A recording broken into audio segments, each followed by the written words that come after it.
ಚನ್ನಗಿರಿಯಲ್ಲಿ lockup death ಆರೋಪದ ಬಗ್ಗೆ ತನಿಖೆಯನ್ನ ಮಾಡಿಸ್ತೇವೆ.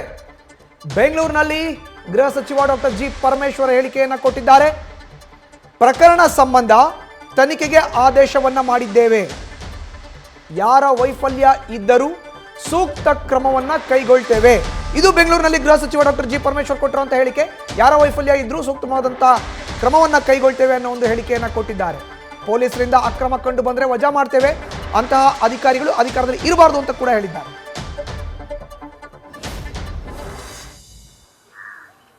ಈಗಾಗಲೇ ಯಾರು ಅದಕ್ಕೆ ಕಾರಣೀಭೂತರಾಗಿದ್ದಾರೆ ಅವರು ಇನ್ಸ್ಪೆಕ್ಟರ್ನ ಮತ್ತು DYSPನ ಈಗಾಗಲೇ ಸಸ್ಪೆಂಡ್ ಮಾಡಿದ್ದಾರೆ. ಪೊಲೀಸ್ನವರು ಅಲ್ಲಿ ಸರಿಯಾದ ರೀತಿಯಲ್ಲಿ ಕ್ರಮ ತಗೊಳ್ಳಿಲ್ಲ ಅಂತ ಹೇಳಿ ನಿರ್ಲಕ್ಷ್ಯ ತೋರಿಸಿದ್ದಾರೆ ಅಂತೇಳಿ DYSPಗೂ ಇನ್ಸ್ಪೆಕ್ಟರ್ಗೂ ಮಾಡಿ ತನಿಖೆ ಆರ್ಡರ್ ಮಾಡಿದ್ದೇವೆ. ಅದು ಏನು ತನಿಖೆಯಲ್ಲಿ ಏನು ಬರುತ್ತೆ ಅದನ್ನು ಅದರ ಮೇಲೆ ಕ್ರಮ ತಗೊಳ್ತೀವಿ. ಈ ಮಧ್ಯೆ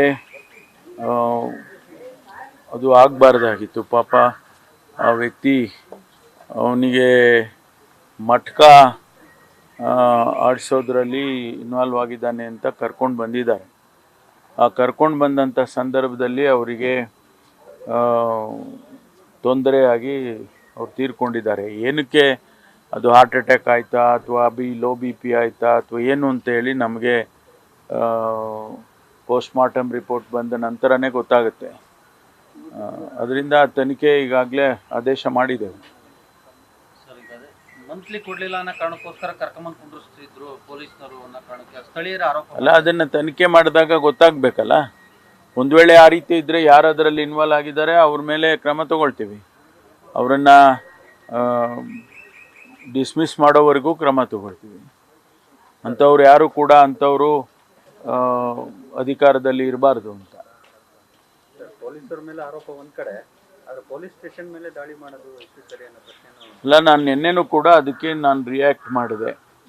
ಈಗ ಶಾಸಕರೇ ಹೋಗಿ ಪೊಲೀಸ್ ಸ್ಟೇಷನ್ನಿಗೆ ಒಳಗಡೆ ಹೋಗಿ ನುಗ್ಗಿ ಗಲಾಟೆ ಮಾಡ್ತಾರೆ, ಪೊಲೀಸ್ನವ್ರ ಮೇಲೆ ದಾಂಧಲೆ ಮಾಡ್ತಾರೆ.